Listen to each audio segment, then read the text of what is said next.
1차 시 디지털 컨텐츠와 디지털 퍼블리싱 이해하기. 이번 차시의 고민을 살펴볼까요? 부산에 도착하려면 3시간 정도 남았으니 가져온 잡지나 읽어야겠어. 신대리도 한 권 줄까? 부장님, 아직도 무거운 잡지를 들고 다니세요? 전 이거 하나면 됩니다. 신대리, 또 심심풀이 인터넷 기사나 읽고 게임이나 하려고 좀 유익하고 건설적인 컨텐츠를 읽어봐. 부장님, 무슨 그런 구시대적 훈계를 하십니까? 전자책 모르세요? 부장님이 들고 계신 그 잡지책 몇 초면 이 태블릿 PC에 다운로드해서 볼 수 있습니다. 자고로 묵직하게 종이에 인쇄된 걸 읽어야 그 맛이 나고, 내가 읽은 책이 책장에 가득 차 있어야 보람도 있을 것 아닌가. 어디 그 작은 화면 눈 아파서 오래 쳐다볼 수나 있겠나? 가방 한가득 무거운 책을 일일이 들고 다니는 게 저는 더 힘들 것 같은데요. 요즘엔 책값도 만만치 않게 비싸서 읽고 싶은 걸 모두 사기에도 부담이고요. 그 기기값이 얼만가 도대체? 꽤 비쌀 텐데. 책값이 비싸다고? 배보다 배꼽이 더 크겠구만. 이번 시간에는 텍스트를 다루는 방법에 대해 학습하겠습니다. 학습을 마치고 나면 전자책과 이북, 앱북에 대한 정의를 이해하고 디지털 퍼블리싱 제작 툴에 대해 알 수 있습니다. 또한 다양한 디지털 퍼블리싱의 사례에 대해 알 수 있습니다. 1. 전자책 이해하기. 전자책은 간단히 말하자면 PDA, PMP, 스마트폰, 태블릿 PC 등 다양한 디지털 기기 등에서 볼 수 있는 콘텐츠를 말하며 이북, 디지털북, 앱북 등 다양한 이름으로 부르고 있습니다.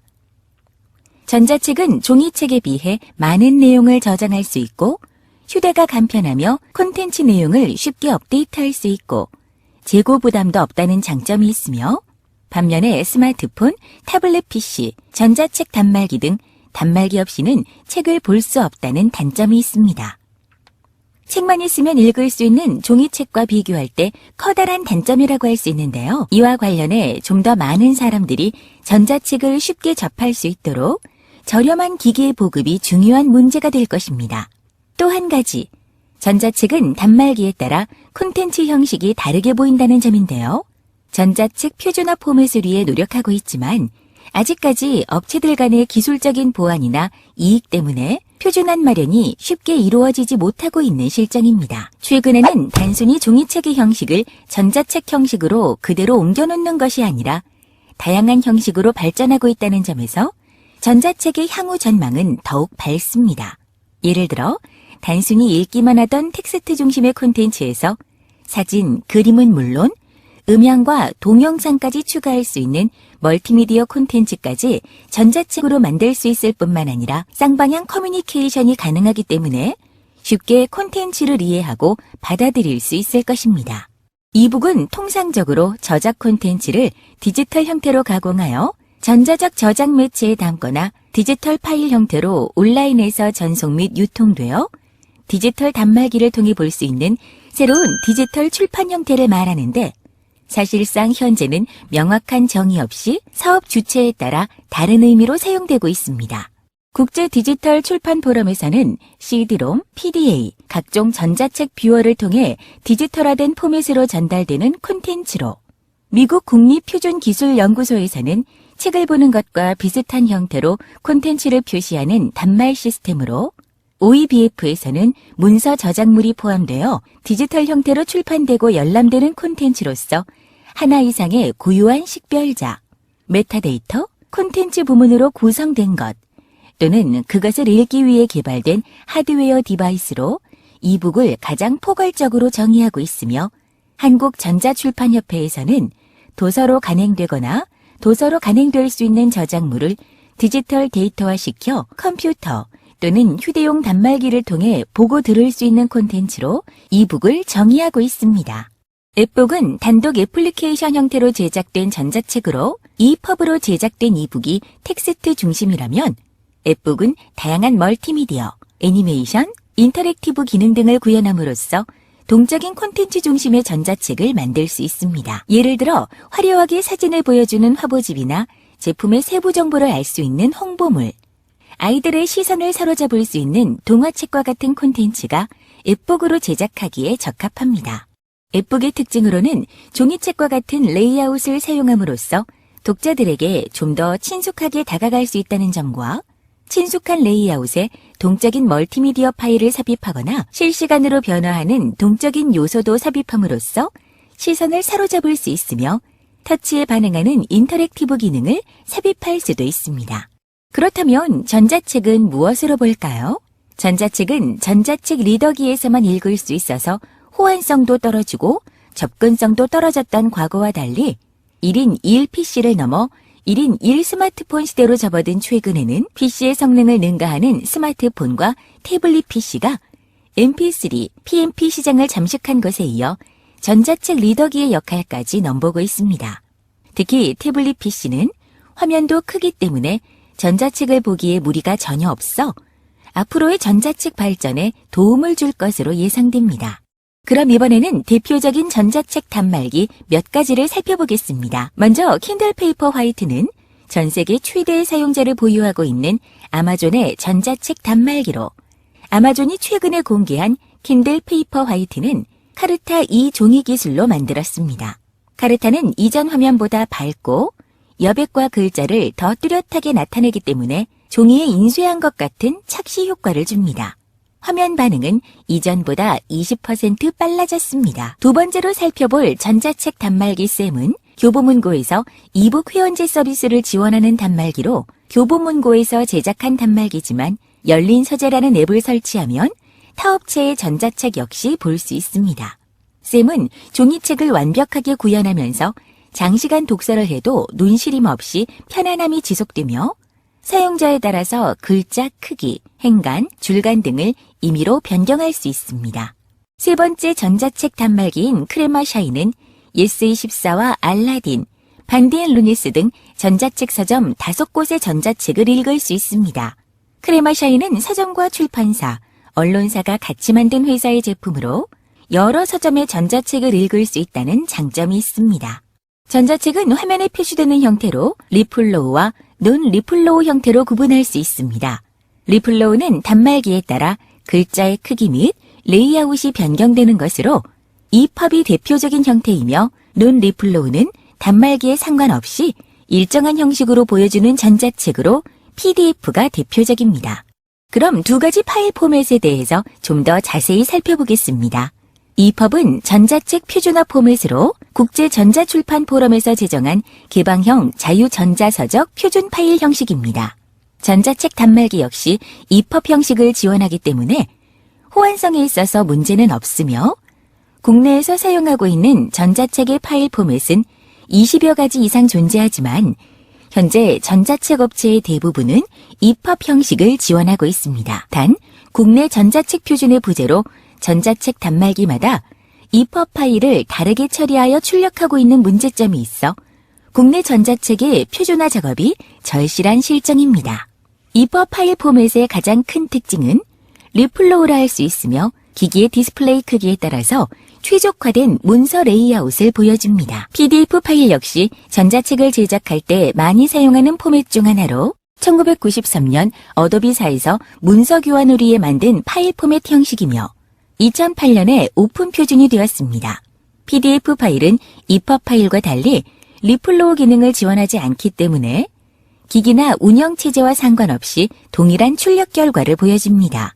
최근 이러한 특징으로 인해 종이책으로 출력하는 데이터로 PDF 문서를 활용하고 있습니다.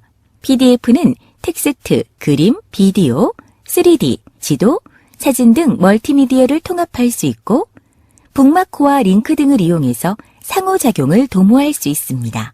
그렇다면 앞으로의 전자책 시장의 전망은 어떨까요?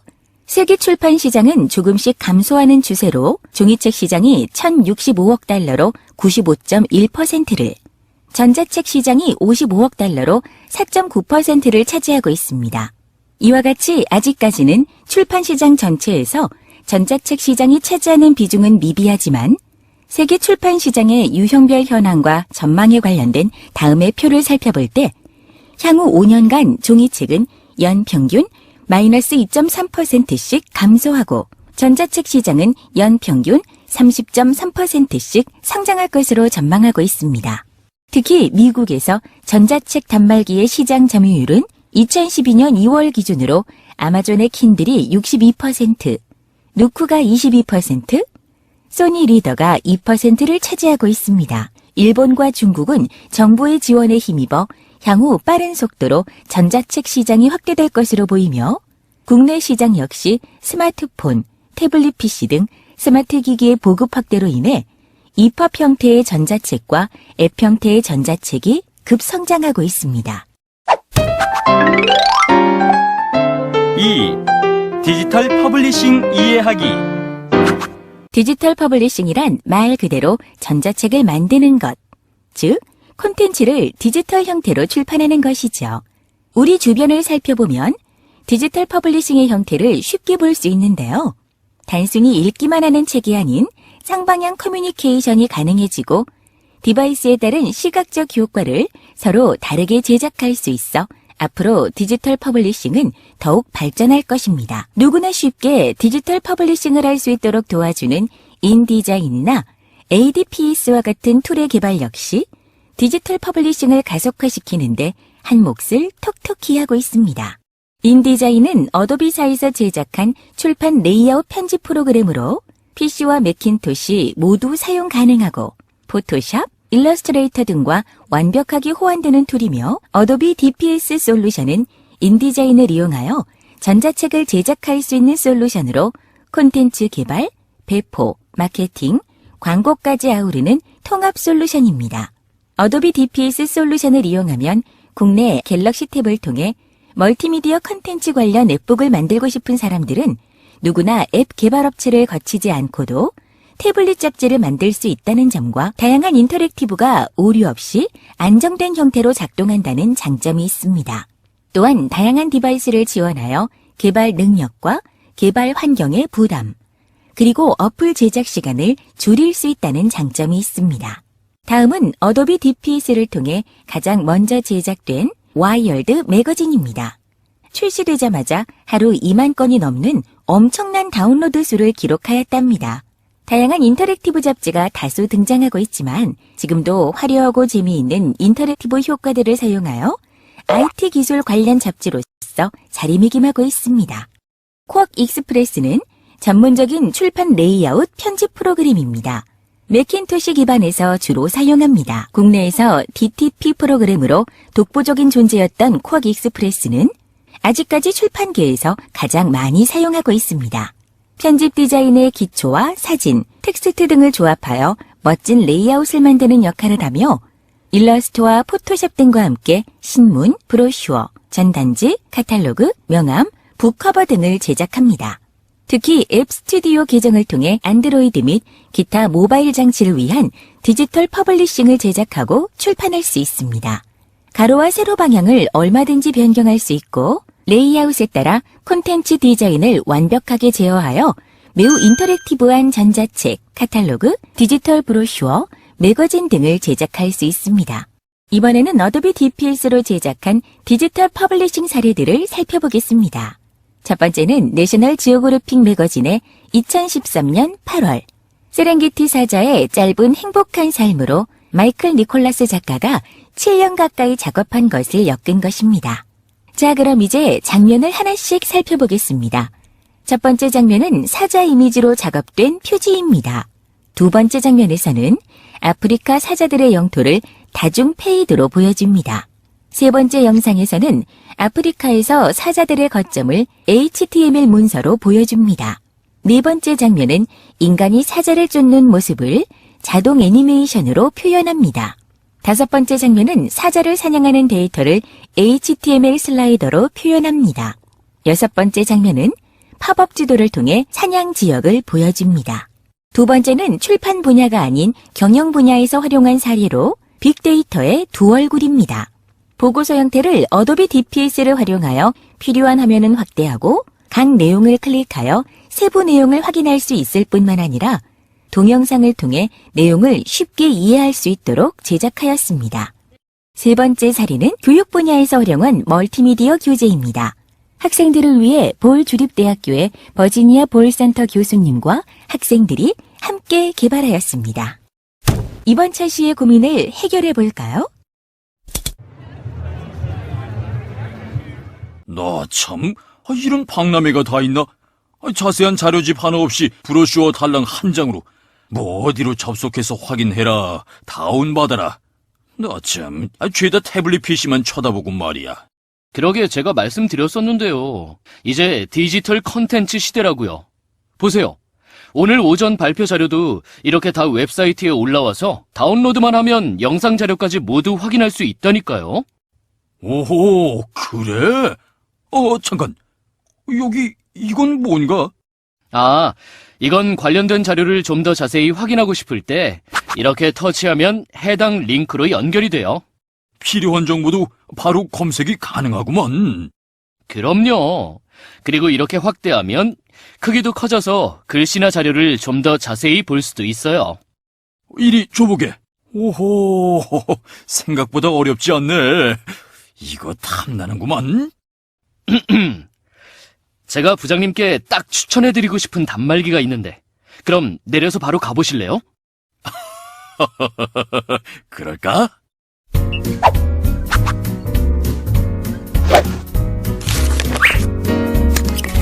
이번 시간에는 디지털 컨텐츠와 디지털 퍼블리싱 이해하기에 대해 알아보았습니다. 2차 시, 작업 화면과 기본 도구 이해하기.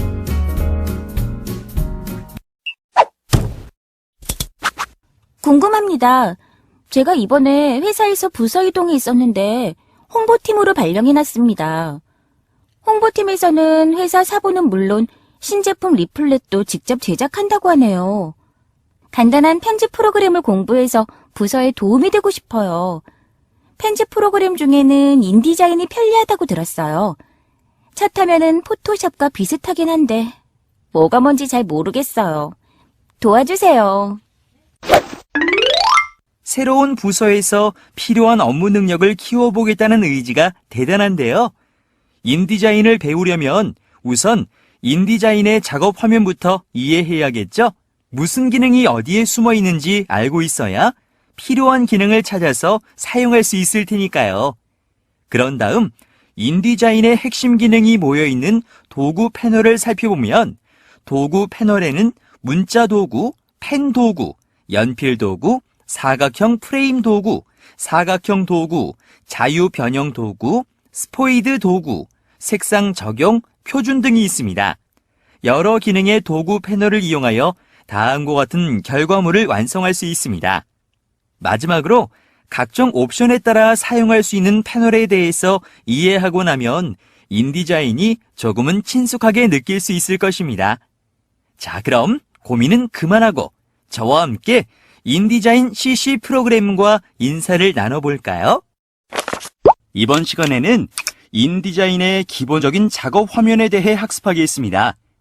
학습을 마치고 나면 인디자인의 기본 작업 화면을 이해하여 인디자인을 사용할 수 있고 각 도구의 기능과 패널의 기능을 익히고 사용하는 방법에 대해 알 수 있습니다. 작업 화면 이해하기. 먼저 인디자인 CC 작업 환경에 대해 알아보겠습니다. 인디자인 CC 작업 화면은 편집 작업에 편리하게 구성되어 있으며 포토샵이나 일러스트레이터와 거의 동일한 구성으로 둘 중 하나의 프로그램만 알고 있어도 쉽게 적응할 수 있습니다.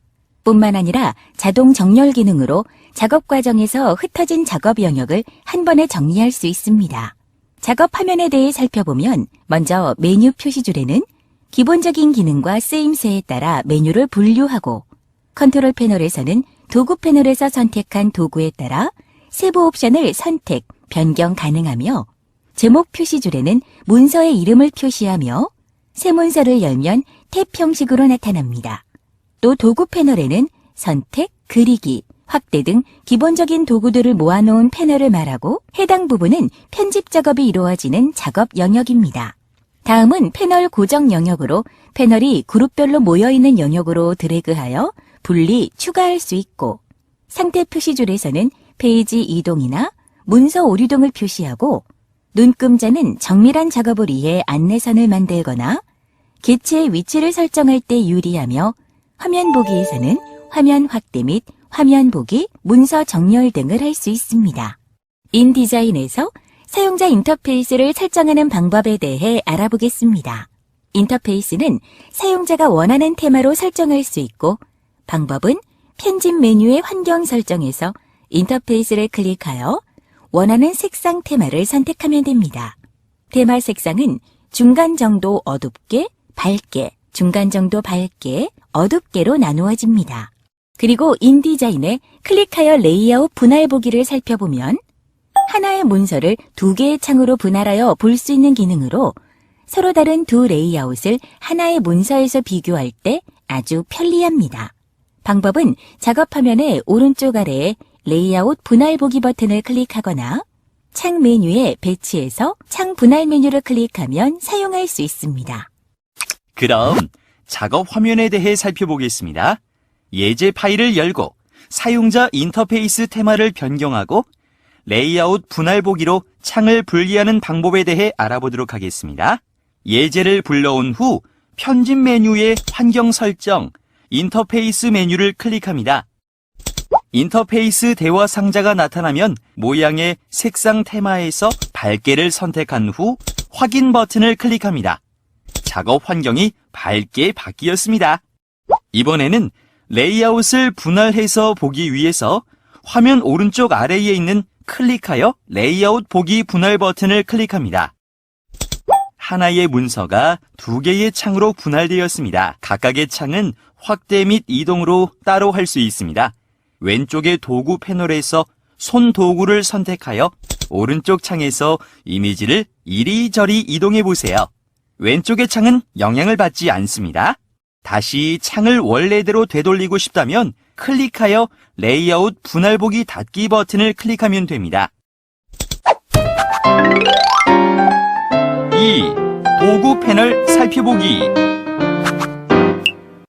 이번에는 도구 패널에 대해 알아보겠습니다. 도구 패널은 프로그램에서 자주 사용하는 도구를 모아놓은 패널입니다. 도구의 오른쪽 아래 삼각형이 있는 것은 그룹을 표시하는 것이고 그룹이 있는 도구의 삼각형 표시를 1초 정도 누르면 숨은 도구를 선택할 수 있습니다. 그럼 도구 패널의 기능을 알아보겠습니다. 먼저 선택 도구는 오브젝트를 선택하여 이동 및 삭제, 수정하고 직접 선택 도구는 프레임 안에 있는 패스나 포인트를 선택하여 변형하며 페이지 도구 유동적 레이아웃을 만듭니다. 간격 도구는 면 2개 이상의 오브젝트 간격을 빠르게 조정하고 내용 수집 도구는 내용을 수집하여 내용 컨베이어에 표시하며 내용 배치 도구는 수집된 내용을 배치합니다. 문자 도구는 문자 프레임을 만든 후 글자를 입력하거나 선택하고 세로 문자 도구는 문자를 세로로 입력하며 패스의 입력 도구는 패스를 따라 글자를 입력하고 패스의 세로로 입력 도구는 패스를 따라 글자를 세로로 입력합니다. 선 도구는 선을 그리고 펜 도구는 직선이나 곡선 패스를 자유롭게 그리며 기준점 추가 도구는 패스에 기준점을 추가하고 기준점 삭제 도구는 패스의 기준점을 삭제합니다. 방향점 변환 도구는 방향점의 방향을 바꿔서 직선과 곡선을 만들고 연필 도구는 연필로 그리듯이 자유롭게 패스를 그리며 매끄럽게 도구는 패스에 지나치게 왜곡된 각도를 매끄럽게 만듭니다. 지우개 도구는 패스의 포인트를 지우고 사각형 프레임 도구는 정사각형 또는 직사각형의 프레임을 만들며 타원 프레임 도구는 정원 또는 타원형의 프레임을 만듭니다. 다각형 프레임 도구는 다각형 프레임을 만들고 사각형 도구는 정사각형 또는 직사각형의 도형을 그리며 타원 도구는 정원 또는 타원형의 도형을 그립니다. 다각형 도구는 다각형 도형을 그리고 가로격자 도구는 가로격자가 포함된 문자 프레임을 만들며 세로격자 도구는 세로격자가 포함된 문자 프레임을 만듭니다. 가위 도구는 원하는 지점의 패스를 자르고 자유 변형 도구는 오브젝트를 자유롭게 회전하거나 크기를 변경하며 회전 도구는 오브젝트를 회전합니다. 크기 조정 도구는 오브젝트의 크기를 변형하고 기울이기 도구는 기준점을 기준으로 오브젝트를 기울이며, 그레이디언트 색상 견본 도구는 오브젝트의 색상에 그레이디언트를 적용합니다. 그레이디언트 패더 도구는 오브젝트의 색상에 패더 그레이언트를 적용하고, 메모 도구는 아이디어나 주석을 입력하며, 스포이드 도구는 오브젝트에서 원하는 색상이나 문자의 스타일을 다른 오브젝트에 적용합니다. 측정 도구는 두 점 사이의 거리를 잴 수 있고, 손 도구는 문서창에서 문서를 이리저리 옮기면서 확인할 수 있으며, 확대 축소 도구는 문서를 확대하거나 축소합니다. 칠과 획은 칠과 획의 색상을 지정하고, 칠과 획 교체는 지정된 칠과 획의 색상을 바꾸며, 기본 칠 및 획은 칠과 획의 색상을 기본값으로 되돌립니다. 텍스트의 서식 적용은 문자의 색상을 적용하고, 프레임의 서식 적용은 프레임의 색상을 적용합니다. 컬러 적용 도구는 컬러, 그레이디언트, 색 적용 없음 중에서 선택하여 색상을 적용하고, 화면 모드는 화면 보기 모드로 표준, 미리 보기, 돌연, 슬러그, 프레젠테이션 모드 중에서 선택합니다. 도구 패널과 컨트롤 패널은 이동할 수 있습니다. 개인적인 취향에 따라 도구 패널을 두 줄이나 한 줄로 사용할 수 있고, 위치를 변경할 수 있습니다. 마찬가지로 컨트롤 패널의 위치도 이동할 수 있으며, 변경했던 작업 환경을 원래대로 되돌릴 수도 있습니다. 그럼 도구 패널에 대해 살펴보겠습니다.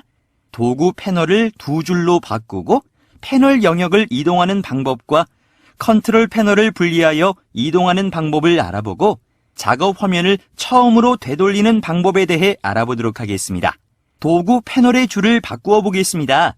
도구 패널 위쪽에 삼각형을 클릭하면 도구 패널이 두 줄로 바뀝니다. 다시 클릭하면 원래의 도구 패널 상태로 바뀝니다. 도구 패널의 위쪽을 클릭한 채 오른쪽으로 드래그하면 도구 패널이 분리됩니다. 오른쪽 패널 영역으로 가져가면 파란색 굵은 선이 보이는데, 이때 손을 놓으면 패널 영역과 도구 패널이 붙습니다. 위쪽에 있는 컨트롤 패널의 왼쪽 영역을 클릭한 채 아래쪽으로 드래그하면 컨트롤 패널이 분리됩니다. 작업 화면 아래쪽으로 가져가면 파란색 굵은 선이 보이고, 이때 손을 놓으면 아래쪽에 컨트롤 패널이 붙습니다. 작업 과정에서 작업 화면이 이리저리 어지러워졌다고 걱정하지 마세요. 창 메뉴에 작업 영역, 기본 요소 재설정을 클릭하면 처음 위치로 모두 원상 복귀됩니다. 3. 패널의 기능 살펴보기. 이번에는 패널의 기능에 대해 알아보겠습니다. 인디자인에는 오른쪽에 패널 고정 영역이 있어 기본 요소, 고급, 대화형 PDF, 디지털 출판, 인쇄 및 교정, 입력 체계, 책 등 작업 성격에 따라 사용 빈도가 높은 패널을 기본적으로 제공하기에 원하는 대로 선택하여 사용하면 됩니다. 다음으로 패널 선택, 이동, 분리에 대해 살펴보면, 공간 활용이 많이 필요한 프로그램인 만큼 패널의 선택, 이동, 분리하기는 꼭 알고 있어야 하는 기능입니다. 오른쪽에 패널 고정 영역에서 원하는 패널의 탭을 클릭하면 패널 그룹에서 선택한 패널이 나타나며, 패널 그룹이나 패널의 제목 부분을 드래그하면 패널 목록에서 분리됩니다. 분리된 패널 그룹이나 패널을 다시 패널 고정 영역으로 드래그하면 파란색 굵은 선이 나타나는데, 이때 마우스에서 손을 놓으면 패널 고정 영역으로 삽입됩니다.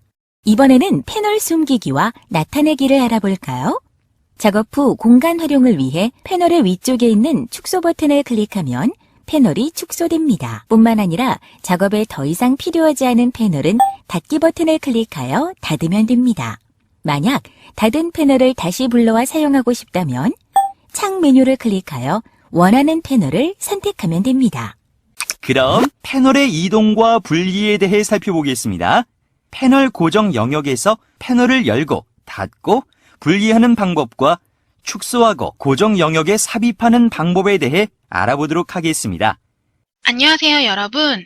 오늘 이 시간에는 작업창의 환경 중 패널의 기능들에 대해서 살펴보도록 하겠습니다. 지금 보시는 이러한 환경이 가장 기본적인 작업창의 모습인데요. 좌측에는 수시로 사용하시는 도구 패널이 있고요. 우측으로는 패널 고정 영역에 다양한 패널들을 꺼내두고 작업하시게 됩니다. 패널의 제목 부분을 버튼처럼 클릭하시게 되면 패널들이 펼쳐져서 보이게 됩니다. 펼쳐진 패널의 상단에 축소 버튼을 클릭하시게 되면 펼쳐졌던 패널이 다시 패널 고정 영역으로 사라집니다. 각각의 패널은 기능에 따라서 우선적으로 그룹핑이 되어 있는데요. 사용하실 패널을 여기 고정 영역에서 이렇게 클릭하여 사용하실 수도 있겠고, 이렇게 한 그룹 내의 패널들은 상단의 탭을 통해서도 간단히 옮겨서 사용하실 수 있습니다. 그룹 간의 패널을 분리하실 수도 있습니다.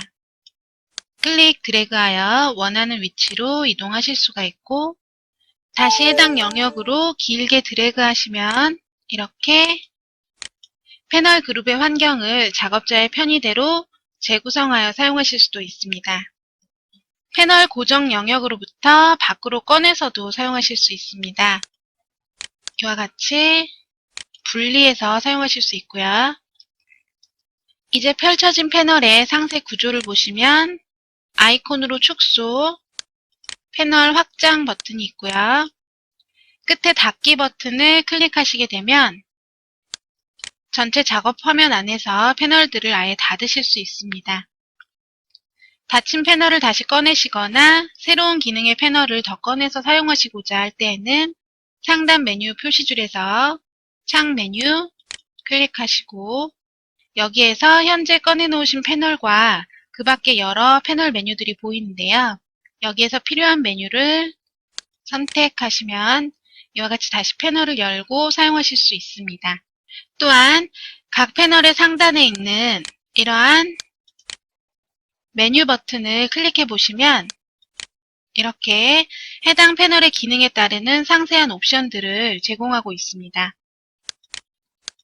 패널은 다시 고정 영역 쪽으로 드래그하여 원하는 배열하시면 되겠고요. 작업을 하시다가 이렇게 변동되거나 흐트러지는 작업장 환경이 마음에 들지 않으시면 상단의 기본 요소를 클릭하시고 기본 요소 재설정을 해주시게 되면 작업 도구 패널이 다시 원래의 작업 환경으로 돌아가게 됩니다. 역시 작업을 하시다 보면 용도별 또는 나에게 편리한 작업 환경 구조가 생기게 됩니다. 이때에도 상단의 기본 요소, 새 작업 영역을 클릭하시고 각자 편리한 작업 환경으로 이와 같이 이름을 저장하셔서 저장해 두실 수도 있습니다. 네, 그럼 이상으로 패널 도구 작업 환경에 대한 강의를 마치도록 하겠습니다. 도구 패널에서 단축키를 확인하고 패널을 이용하는 방법과 화면 모드를 프레젠테이션 모드로 변경하는 방법에 대하여 전문가 동영상 강의를 통해 알아보겠습니다.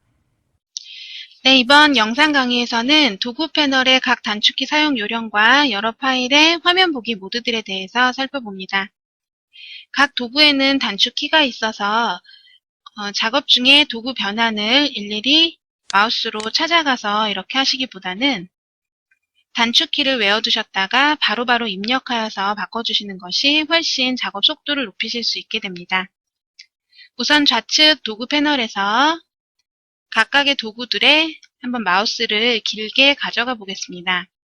이때 클릭이 아니라 롤 오버를 해주시면 되는데요. 이렇게 도구의 이름과 함께 해당 도구를 선택하실 수 있는 단축키가 표시되는 것을 확인하실 수 있습니다.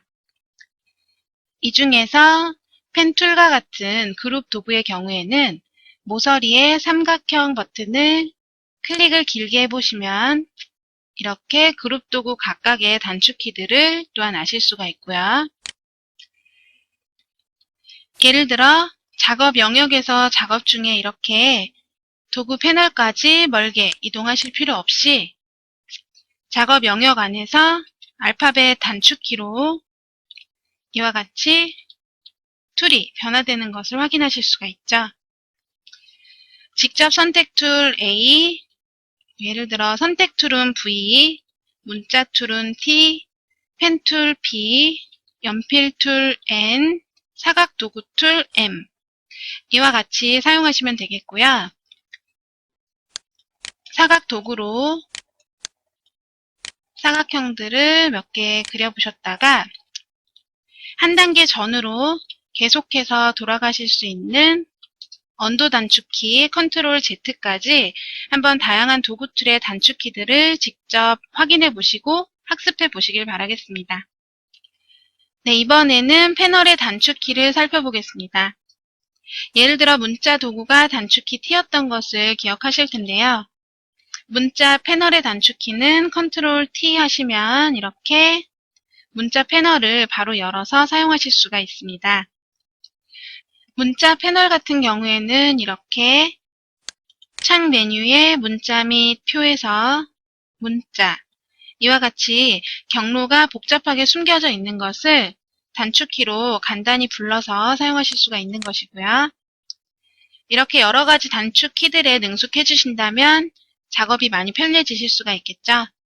네, 그래서 학습을 충분히 하셔서 최대한 다양한 단축키들을 습득하시길 바랍니다. 그럼 이번에는 새로운 문서를 한번 불러와 보겠는데요. 새 문서를 불러오기 위해 파일 메뉴에 열기 버튼을 클릭합니다.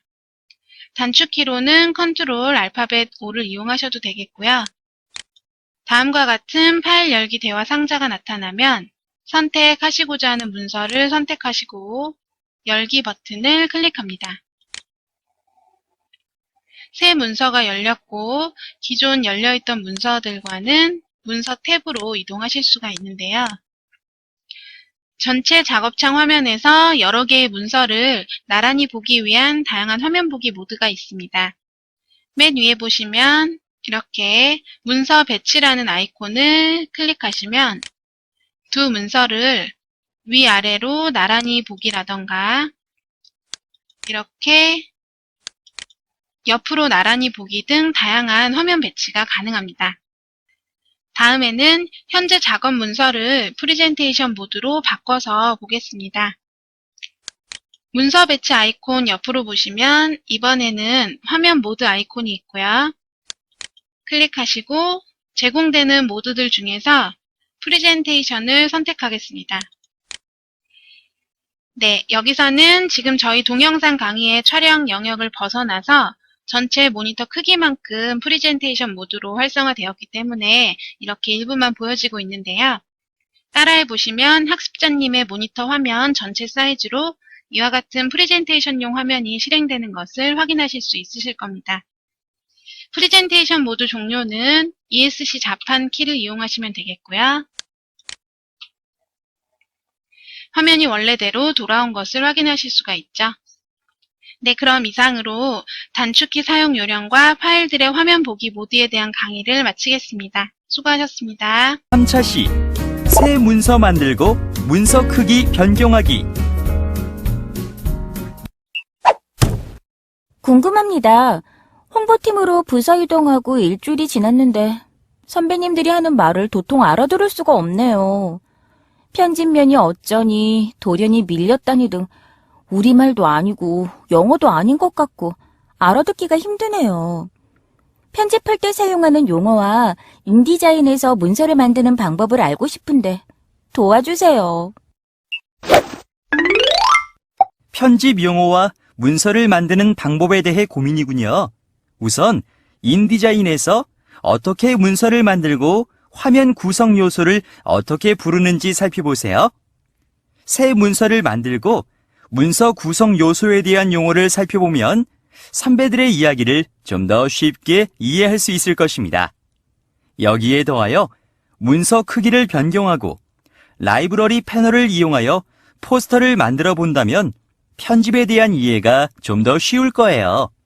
여기서 라이브러리 패널이란 반복 작업이 많은 요소들을 저장하여 필요할 때 꺼내 쓸 수 있어 작업 시간을 단축시키는 요소로 라이브러리 패널을 활용하여 문서를 만들고 나면 편집에 자신감이 생길 것입니다. 자, 그럼 고민은 그만하시고 저와 함께 문서 만들기와 라이브러리에 대해 살펴볼까요?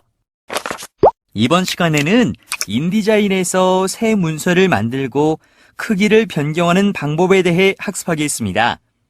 학습을 마치고 나면 새 문서를 만들고 문서 구성 요소를 이해하고 문서의 크기를 조절하는 방법과 라이브러리를 만들고 사용하는 방법에 대해 알 수 있습니다. 새 문서 만들고 저장하기. 인디자인에서 새 문서를 만들고 싶다면 파일 메뉴에 새로 만들기, 문서를 선택하면 되고 단축키는 컨트롤 플러스 N입니다. 새 문서 대화 상자가 나타나면 문서의 크기, 방향, 돌연, 여백 및 단 등을 설정할 수 있습니다. 새 문서 대화 상자를 좀 더 자세히 살펴보겠습니다. 먼저 의도에서는 인쇄, 웹, 디지털 출판 중 사용 용도를 지정할 수 있고 페이지 수에서는 작업할 페이지 수를 입력하며 페이지 마주보기는 책이나 잡지 등과 같이 양면 페이지로 서로 마주보도록 표시합니다. 또 전단지나 포스터처럼 각 페이지를 분리해서 표시하려면 체크 표시를 해제합니다. 시작 페이지 번호는 시작 페이지 번호를 입력하고 기본 텍스트 프레임에서는 기본 텍스트 프레임을 마스터 프레임으로 지정할 수 있습니다. 페이지 크기에서는 페이지의 폭과 높이를 지정하고 페이지 크기 방향은 페이지의 방향을 지정하며 페이지 크기 바인딩은 바인딩 여백을 안쪽과 바깥쪽 중 지정합니다. 돌연 및 슬러그 돌연은 재단선으로 인쇄할 때 재단을 대비하는 인쇄 영역을 지정하고 또 슬러그는 인쇄가 아닌 작업자가 확인하는 영역입니다. 취소는 문서 만들기를 취소하고 레이아웃 격자 대화 상자는 레이아웃 격자 대화 상자를 불러오며 여백 및 단에서는 여백 및 단을 지정합니다. 여기서 참고사항으로 돌연 및 슬러그의 링크 아이콘을 선택하면 수치가 위쪽, 아래쪽, 안쪽, 바깥쪽 모두 적용되고 링크 해제 아이콘을 선택하면 수치를 각각 입력하여 적용할 수 있습니다. 다음으로 새 여백 및 단 대화 상자를 살펴보면 여백에서는 문서의 위쪽, 아래쪽, 안쪽, 바깥쪽 여백을 지정하고 열에서는 열의 개수, 간격, 쓰기 방향을 지정합니다. 레이아웃 조정 사용은 페이지 여백을 변경할 때 레이아웃 조정 사용 옵션을 선택한 경우에만 새 여백에 맞게 텍스트 프레임이 조정되고 미리 보기를 선택하면 입력하는 값을 미리 확인할 수 있습니다. 문서 열기에서는 저장된 문서를 불러와 편집 작업을 할 수 있습니다. 방법은 파일 메뉴에 열기를 선택하면 되며 단축키는 컨트롤 플러스 O입니다. 이번에는 문서를 구성하는 요소들의 명칭에 대해 살펴보겠습니다. 먼저 문서는 실제 인쇄물의 크기, 검은색 선으로 표시하고 돌연에서는 재단선 혹은 분리대라고 하는데 인쇄 가능한 영역입니다. 인쇄할 때 가장자리에 흰색 여백이 생기지 않도록 재단 여백을 주는 영역으로 인쇄물보다 보통 3mm 정도 더 크게 설정합니다. 다음 열은 단이라고도 하며 신문이나 잡지처럼 나누어지는 칼럼을 말하며 간격은 단 사이의 간격을 의미합니다. 편집면에서는 여백을 제외하고 실제 편집이 이루어지는 공간이고 여백은 문서의 여백으로 위쪽, 아래쪽, 바깥쪽, 안쪽의 비율을 달리할 수 있습니다. 다음으로 새 문서 저장하기를 통해 인디자인 문서를 저장할 수 있는데 문서를 저장하면 현재 레이아웃, 소스 파일에 대한 참조, 현재 표시된 페이지 및 확대, 축소 수준이 함께 저장됩니다. 파일 메뉴에 저장을 선택하여 문서를 저장할 수 있으며 단축키는 컨트롤 플러스 S입니다. 그럼 인디자인에서 새 문서를 만드는 방법에 대해 살펴보겠습니다. 인디자인을 실행하여 새 문서를 만들고 저장하는 방법에 대해 알아보도록 하겠습니다. 파일 메뉴에 새로 만들기, 문서를 클릭합니다. 새 문서 만들기의 단축키는 컨트롤 플러스 N키입니다. 새 문서 대화 상자가 나타나면 페이지 크기의 A4인지 확인한 후 돌연 및 슬러그의 화살표를 클릭하여 대화 상자를 확장시킵니다. 대화 상자가 확장되면 돌연의 위쪽, 아래쪽, 안쪽, 바깥쪽이 각각 3mm인지 확인한 후 여백 및 단 버튼을 클릭합니다. 새 여백 및 단 대화 상자가 나타나면 열의 개수에 2를 입력한 후 확인 버튼을 클릭합니다. A4 크기의 열이 2개인 새 문서가 만들어졌습니다. 새 문서를 저장하기 위해 파일 메뉴에 저장을 선택합니다. 단축키는 Ctrl 플러스 S입니다. 다른 이름으로 저장 대화 상자가 나타나면 저장 위치를 지정하고 파일 이름에 문서 저장하기라고 입력한 후 저장 버튼을 클릭합니다. 문서 크기 조절하기. 이번에는 문서 크기를 조절하는 방법에 대해 살펴보겠습니다. 우리가 만들어 놓은 문서의 크기를 얼마든지 조절할 수 있습니다. 방법으로는 파일 메뉴에 문서 설정을 클릭하면 설정 값을 변경할 수 있습니다. 단축키는 Ctrl 플러스 Alt 플러스 P 키입니다. 문서 설정 대화 상자는 새 문서 대화 상자와 구성은 같고 설정 값을 변경하여 문서 크기, 돌연 등을 변경할 수 있습니다. 다음으로 문서 작업에 필요한 도구 패널과 단축키를 살펴보겠습니다. 화면을 확대하고 축소할 때 쓰이는 도구 패널로는 돋보기, 손도구가 있습니다. 돋보기 도구는 도구 패널에서 돋보기 도구를 선택하고 문서를 클릭하면 화면이 확대되고 Alt키를 누르면서 문서를 클릭하면 축소됩니다. 또 도구 패널에서 돋보기 도구를 더블 클릭하면 전체 화면이 보입니다.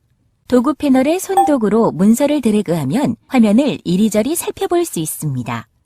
또 어떤 도구를 선택한 상태라도 키보드의 스페이스바 키를 누르면 손도구를 사용하는 것과 같습니다. 작업 도중 Ctrl 플러스 키를 누르면 화면이 확대되고 Ctrl 플러스 마이너스 키를 누르면 화면이 축소됩니다. 또 Ctrl 플러스 0키를 누르면 화면에 꽉 차게 문서를 보여줍니다.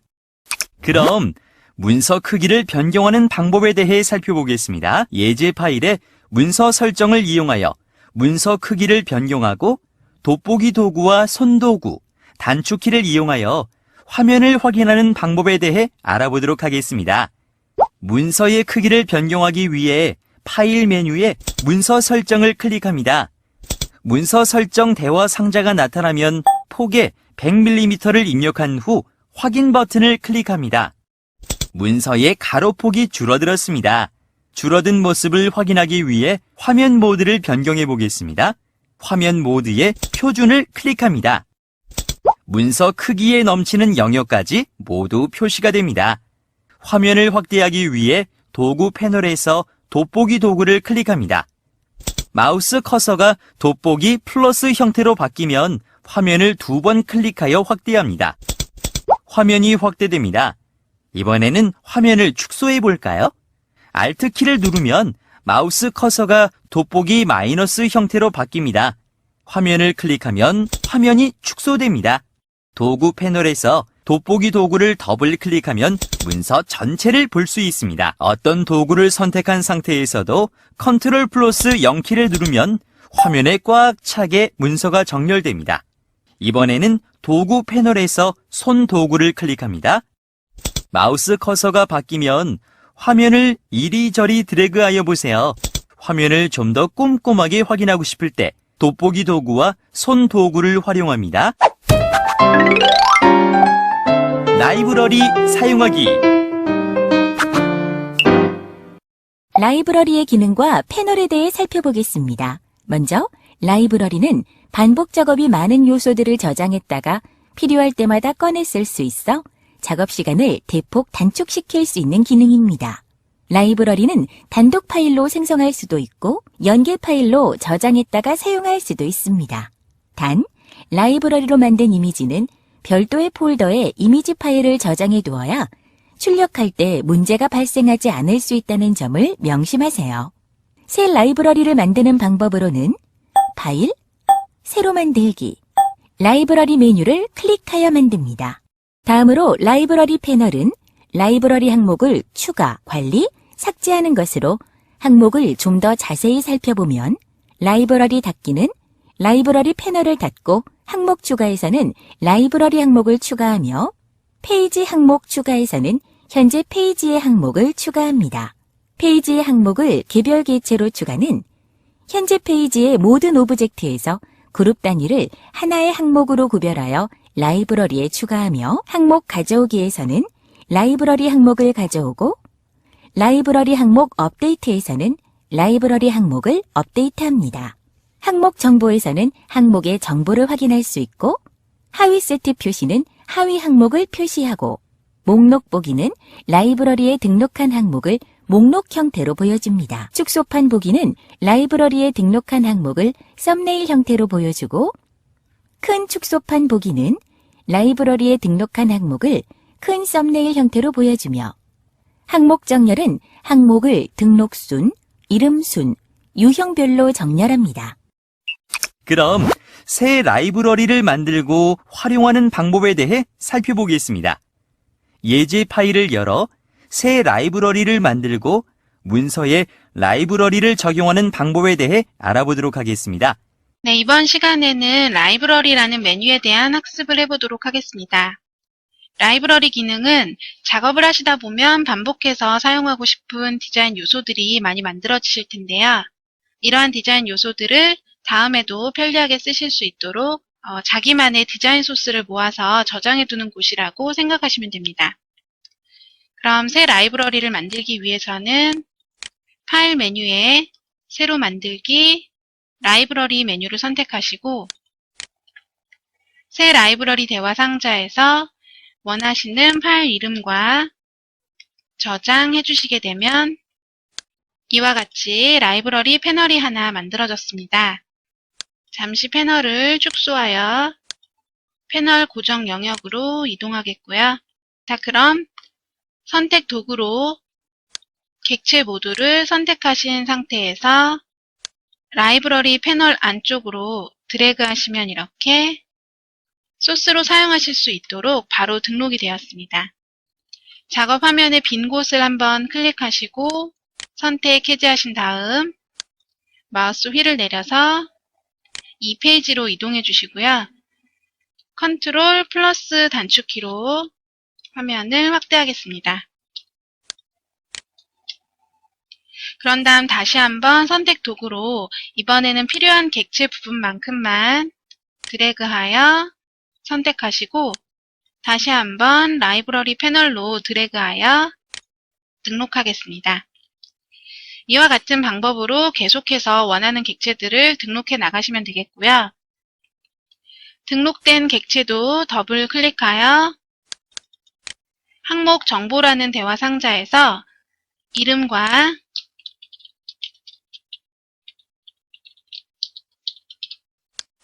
객체 유형을 선택하실 수도 있습니다. 작업 영역에서 선택되어 있는 영역을 잠시 지워보겠습니다. 선택된 상태에서 딜리트 키를 이용해서 삭제하신 다음 빈 영역에 방금 등록하셨던 소스를 선택하여 드래그 작업 영역으로 배치합니다. 이렇게 가져온 객체는 텍스트 등의 이러한 개별 수정이 가능합니다. 때로는 이렇게 등록시킨 폼을 가져다가 편집하여서 사용하시는 것이 편리하실 때가 많기 때문에 유용한 기능이 되겠고요. 라이브러리 패널에 등록하신 항목도 언제든지 클릭, 삭제 아이콘으로 드래그 하시면 확인하시고 예 버튼 누르시고요. 네, 이와 같이 삭제됩니다. 자, 이와 같이 라이브러리 패널을 활용하여 나만의 소스 창고로 주제별로 저장을 해두시면 자주 쓰이는 체계적이고 유용한 작업 도구가 될 수 있으실 겁니다. 네, 그럼 여러분 수고하셨습니다. 문서의 크기를 바꾸고 라이브러리를 만드는 방법에 대하여 전문가 동영상 강의를 통해 알아보겠습니다. 네, 이번 시간에는 기존 문서를 열고 이미지 사이즈를 편집하신 다음 다른 이름으로 저장하시는 방법에 대해서 학습하겠습니다. 우선 파일 메뉴에서 열기 클릭하셔서 작업 파일 예제를 선택하여 열기 클릭하여 파일 열어주시고요. 파일의 사이즈를 변경해 보겠습니다. 작업 문서 전체의 크기를 다시 변경하시고자 할 때에는 파일 메뉴에서 문서 설정을 클릭하시면 문서 설정 대화 상자가 나타납니다. 여기에서 페이지 크기의 폭과 높이 부분을 각각 100mm에서 90mm로 치수 입력하여 변경해 주시면 되겠고요. 잠시 옵션 치수에서는 사방 돌연선이 3mm씩으로 적용되어 있는 모습을 확인해 보겠습니다. 치수 입력을 하셨다면 확인 버튼을 클릭하여 이와 같이 문서 크기가 변경된 것을 알 수 있고요. 현재 화이트 배경으로 보여지고 있는 이 부분이 전체 문서 영역으로 90mm씩으로 작아졌기 때문에 작업된 오브젝트가 잘려져서 보이고 있는데요. 작업을 계속 하시는 중이시라면 아무래도 바깥쪽 영역도 보이는 것이 편리하시겠죠. 그래서 상단 화면 모드에서 현재 미리 보기 상태에서 표준 모드로 바꿔서 선택을 하시게 되면 이와 같이 잘려져서 보이던 객체 모두를 확인하실 수 있습니다. 보이시는 빨간색 라인은 사방 3mm씩의 돌연선 여백이겠고요. 이제 객체 오브젝트를 전체 드래그하여 선택하시거나 또는 컨트롤 알파벳 A 단축키로 모든 객체를 선택하신 다음 객체와 전체 페이지 영역을 맞추어서 이동해 주시면 되겠습니다. 자, 이번에는 라이브러리 메뉴를 사용해 보도록 하겠습니다. 새 라이브러리를 만들기 위해서는 파일 메뉴에 새로 만들기 라이브러리를 선택해 주시고요. 새 라이브러리 대화 상자에서 원하는 파일 이름과 저장해 주시게 되면 이와 같은 라이브러리 패널이 하나 만들어졌습니다. 패널의 영역을 크기 조절해 주시고요. 패널 고정 영역으로 이동하겠습니다. 이곳에 원하는 객체들을 선택하고 패널 안쪽으로 드래그하여 다음과 같이 여러 가지 저장 작업을 해주시면 되겠고요. 이와 같은 방법으로 작업을 마치셨다면 이렇게 일부 변경된 내용을 기존 파일과 다른 이름으로 저장하실 수 있는 방법을 살펴보겠는데요. 파일 메뉴에서 다른 이름으로 저장을 선택하시거나 단축키 Ctrl Shift S키를 이용하여 다른 이름으로 저장하기 대화 상자가 열리면 원하는 파일명으로 입력하시고 저장해 주시면 됩니다. 이와 같이 변경된 파일 확장자명을 확인해 볼 수 있습니다. 네, 그럼 여러분 문서 설정과 저장, 라이브러리 메뉴 사용에 관한 이번 강의를 마치도록 하겠습니다. 4차시 텍스트와 이미지 파일로 문서 편집하기.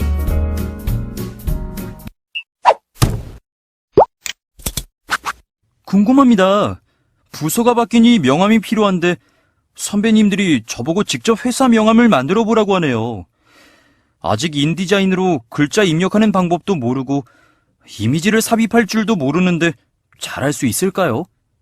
어떻게 하면 이미지를 삽입하고 글자를 입력할 수 있을까요? 도와주세요.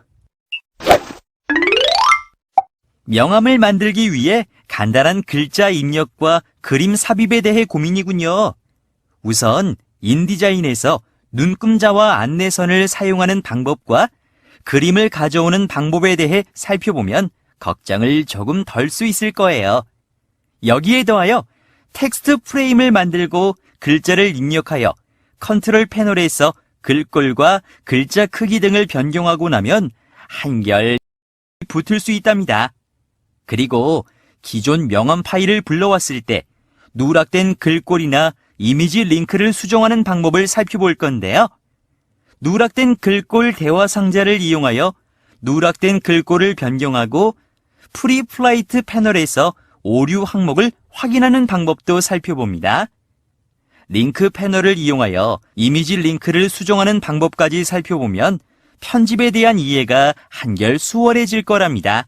이미지를 삽입하고 텍스트를 편집하여 명함을 만든 예제입니다. 자, 그럼 고민은 그만하고 저와 이미지 삽입하고 글자 입력하기에 대해 살펴볼까요? 이번 시간에는 이미지 파일을 삽입하고 텍스트 프레임을 만드는 방법에 대해 학습하겠습니다. 학습을 마치고 나면 문서에 이미지를 삽입하고 텍스트를 입력하고 누락된 글꼴과 이미지 링크를 수정하는 방법에 대해 알 수 있습니다. 이미지 파일 가져오기. 먼저 인디자인 이미지 작업을 하기 위해 눈금자와 안내선을 지정해주면 좋은데요. 눈금자와 안내선은 정교한 문서 편집을 하기 위해 지정하면 좋습니다. 안내선은 출력해도 나타나지 않으니 걱정하지 마세요. 단, 안내선은 미리 보기 모드가 아니라 표준 모드 상태에서만 표시됩니다. 눈금자를 나타내기 위해서는 보기, 눈금자 표시 메뉴를 선택하거나 단축키인 Ctrl 플러스 R 키를 누릅니다. 또 눈금자의 단위를 변경하고 싶다면 편집 메뉴에 환경 설정, 단위 및 증감을 클릭하거나 눈금자에서 마우스 오른쪽 버튼을 클릭하여 나타나는 메뉴에서 단위를 선택하면 됩니다. 안내선은 편집 작업에 편리하지만 결과물을 확인하기 위해서는 잠시 숨기는 것이 좋습니다. 이때에는 단축키인 Ctrl 플러스 세미콜론 키를 누르면 안내선이 잠시 숨겨지고 다시 Ctrl 플러스 세미콜론 키를 누르면 안내선이 나타납니다. 다음으로 인디자인에서 이미지를 가져오려면 파일 메뉴에서 가져오기를 클릭하거나 단축키인 Ctrl 플러스 D 키를 누릅니다. 가져오기 대화 상자에서 Ctrl 키를 누른 채 여러 이미지를 선택하여 동시에 가져올 수도 있습니다. 가져온 이미지가 프레임보다 크거나 작다면 드래그하여 이미지 크기를 프레임에 맞출 수도 있지만 개체 메뉴에서 맞춤, 비율에 맞게 프레임 채우기를 클릭하면 자동으로 프레임에 이미지가 맞춰집니다. 이번에는 화면 표시 성능에 대해 알아보겠습니다. 인디자인에서는 작업의 속도를 빠르게 하기 위해 이미지를 저해상도로 출력하기 때문에 이미지가 깨져 보이거나 투명도 등의 효과를 확인할 수 없을 수 있습니다.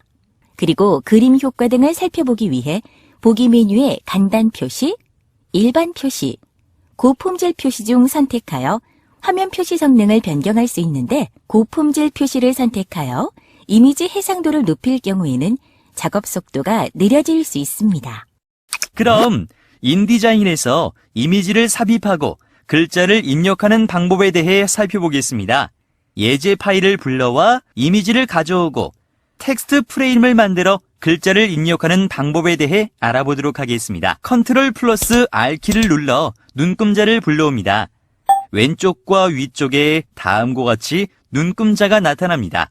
왼쪽 눈금자에서 10mm까지 드래그하여 안내선을 만듭니다. 같은 방법으로 오른쪽으로 75mm 위치에 안내선을 만들고 위쪽 눈금자에서 아래로 드래그하여 2.5cm 위치에 안내선을 만듭니다. 도구 패널에서 사각형 프레임 도구를 선택한 후 문서를 클릭합니다. 사각형 대화 상자가 나타나면 폭에 19mm, 높이에 1.3cm를 입력한 후 확인 버튼을 클릭합니다. 사각형 프레임이 만들어집니다. 이미지를 불러오기 위해 파일 메뉴에 가져오기를 클릭합니다. 가져오기 대화 상자가 나타나면 베이비 1.jpg 이미지를 선택한 후 열기 버튼을 클릭합니다. 사각형 프레임에 선택한 이미지가 들어옵니다. 이미지가 너무 커서 이미지를 프레임 크기에 맞추기 위해 개체 메뉴에 맞춤, 비율에 맞게 프레임 채우기를 클릭합니다. 이미지가 프레임에 자동으로 맞춰집니다. 이미지 프레임을 복사하기 위해 이미지 프레임을 Alt 플러스 Shift 키를 누른 채 오른쪽으로 드래그합니다. 이미지가 복사됩니다. 같은 방법으로 오른쪽 안내선에 맞춰 이미지 프레임을 복사합니다. 가운데 이미지를 선택하고 이미지를 교체하기 위해 Ctrl 플러스 D 키를 누릅니다.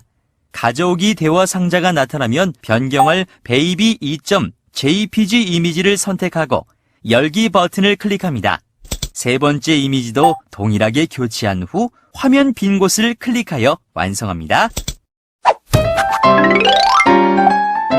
텍스트 프레임 만들기. 인디자인에서 텍스트 프레임에 대해 알아보겠습니다. 텍스트는 텍스트 프레임 안에 삽입되고 텍스트 프레임에는 프레임 격자와 일반 텍스트 프레임의 두 가지 유형이 있습니다. 텍스트 프레임은 이동하거나 크기를 변경하거나 모양을 바꿀 수 있습니다.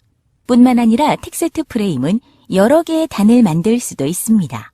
도구 패널에 문자 도구로 드래그하면 텍스트 프레임이 만들어집니다. 텍스트 프레임에 글자를 입력하면 컨트롤 패널을 이용하여 글꼴, 글자 크기 등 글자와 관련된 속성을 변경할 수 있습니다. 만약 내용에 텍스트 프레임의 크기를 맞추려면 프레임을 선택하고 개체 메뉴에 맞춤, 내용의 프레임 맞추기를 선택하면 됩니다. 다음으로 글리프 패널에 대해 알아보겠습니다. 글리프 패널을 활용하면 특수 문자, 아랍어, 히브리어, 도형 등을 삽입할 수 있습니다. 글리프 패널을 불러오기 위해서는 창 메뉴에 문자 및 표, 글리프를 선택하면 됩니다. 글리프 패널에서 글꼴을 선택하면 다양한 특수 문자를 입력할 수 있습니다. 인디자인에서 실제 편집 작업에 앞서 레이아웃을 만들 때 자리 표시자 텍스트를 추가하여 디자인을 계획할 수 있습니다. 텍스트 프레임을 선택하여 문자 메뉴에 자리 표시자 텍스트로 채우기를 선택하면 임의의 텍스트로 텍스트 프레임이 채워집니다. 그럼 텍스트를 입력하는 방법에 대해 살펴보겠습니다. 예제 파일에 문자 도구를 이용하여 텍스트 프레임을 만들고 글자를 입력한 후 글꼴, 글자 크기, 행간을 변경하고 특수 문자를 삽입하는 방법에 대해 알아보도록 하겠습니다. 또 자리 표시자 텍스트 채우기를 이용하여 비어있는 텍스트 프레임을 채우는 방법에 대해 알아보도록 하겠습니다. 도구 패널에서 문자 도구를 선택하고 위쪽을 드래그하여 텍스트 프레임을 만듭니다. 텍스트 프레임을 클릭하여 스페셜 입력하고 엔터키를 누른 후 다시 트립을 입력합니다. 드래그하여 입력한 텍스트를 선택한 후 위쪽의 컨트롤 패널에서 글꼴을 버다나로 선택하고 글자 크기를 65포인트, 행간을 65포인트로 입력합니다. 글꼴 스타일의 드롭다운 버튼을 클릭하여 볼드를 선택한 후 컨트롤 키를 누른 채 화면의 빈 곳을 클릭하여 선택을 해제합니다. 오른쪽 스크롤바를 내려 문서의 가운데로 이동합니다. 문자 도구를 선택한 상태에서 부고의 바이커스 앞쪽을 클릭합니다. 문자 앞에 마우스 커서가 깜빡거리면 창 메뉴에 문자 및 표, 글리프를 선택합니다. 글리프 패널이 나타나면 글꼴 웹딩스를 선택하고 특수 문자가 목록에 나타나면 하트 문자를 더블 클릭합니다. 마우스 커서가 있던 위치에 하트가 입력되고 글리프 패널의 최근 사용 목록에 하트 문자가 삽입됩니다. 두 번째, 세 번째, 네 번째 동일한 방법으로 하트 문자를 입력한 후 글리프 패널의 닫기 버튼을 클릭하여 패널을 닫습니다. 그리고 오른쪽 스크롤바를 드래그하여 내립니다. 도구 패널에서 문자 도구가 선택된 상태에서 다음과 같이 드래그하여 텍스트 프레임을 만듭니다. 그런 다음 문자 메뉴에서 자리 표시자 텍스트로 채우기를 선택합니다. 텍스트 프레임이 자동으로 채워지면 컨트롤 패널에서 글자 크기를 14포인트로 선택합니다. 같은 방법으로 아래쪽도 동일하게 텍스트 프레임을 만든 후 컨트롤 플러스 0키를 눌러 전체 화면을 확인합니다. 누락된 글꼴, 이미지 수정하기.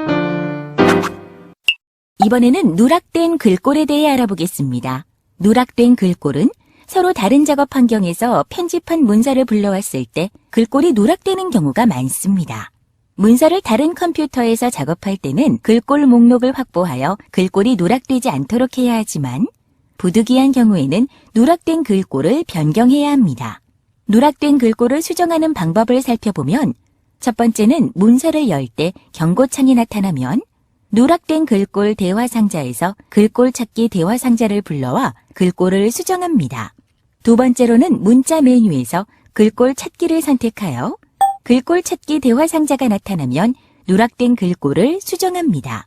여기서 실제 편집 작업에서 글꼴이 누락되었다면 글꼴을 대체하는 것이 아니라 누락된 글꼴을 확인하여 시스템에 글꼴을 설치하는 것이 원칙입니다. 다음으로 프리플라이트 패널은 편집물에 오류가 있는지 없는지 점검하는 패널로 편집 과정에서 문서 또는 책을 원하는 방식으로 인쇄하거나 출력하지 못할 수 있는 글꼴, 글자 넘침, 이미지 유실 등 오류를 경고합니다. 문서 하단에 오류 표시를 더블 클릭하면 프리플라이트 패널이 열리고 내용을 확인할 수 있습니다. 마지막으로 링크 패널은 연결되어 있는 모든 파일을 검색, 정렬 및 관리하고 개체의 비율, 회전, 해상도와 같은 링크 특성을 살펴보고 수정할 수 있습니다. 또 썸네일을 클릭하여 자세한 정보를 보거나 페이지 번호를 선택하여 해당 파일로 이동 가능합니다. 링크 패널은 창, 링크 메뉴를 선택하여 불러올 수 있습니다. 불러온 링크 패널의 기능을 살펴보면 페이지 번호는 이미지가 삽입된 페이지 번호를 나타내는 것으로 클릭하면 해당 페이지로 이동하고 A는 A 마스터에 삽입한 이미지를 의미합니다. 누락은 삽입된 이미지가 누락되어 원본을 찾을 수 없음을 의미하고 만약 해당 이미지를 찾거나 다른 이미지로 대체하지 않으면 인쇄 품질이 떨어집니다. 수정은 이미지를 삽입한 후 원본 이미지가 수정되면 나타나는 표시로 업데이트를 해야 합니다. 다시 연결은 이미지 파일을 새로운 파일로 대체하고 링크로 이동은 연결한 파일로 이동합니다. 링크 업데이트는 수정한 내용을 업데이트하여 반영하고 원본 편집은 원본 파일의 편집 프로그램으로 이동하여 내용을 수정합니다. 그럼 누락된 글꼴과 링크를 수정하는 방법에 대해 살펴보겠습니다. 예제 파일을 열어 글꼴을 변경하고 링크 패널을 이용하여 링크 연결을 수정하는 방법에 대해 알아보도록 하겠습니다. 네, 이번 시간에는 누락된 글꼴과 링크를 수정하는 방법에 관하여 예제 실습을 해보도록 하겠습니다. 파일을 불러오기 위해 파일 메뉴에서 열기를 클릭합니다. 단축키는 컨트롤 O키를 이용하실 수도 있겠습니다. 파일 열기 대화 상자가 나타나면 다음과 같은 예제 파일을 선택해 주시고요. 열기 버튼을 클릭합니다. 네, 누락된 소스 링크가 3개 포함되어 있습니다. 라는 이미지 링크 오류에 관한 경고창이 나타나고 있고요. 우선 확인 버튼을 클릭해 주시게 되면 문서가 열리면서 이번에는 누락된 글꼴이 있다는 경고창이 나타나게 됩니다.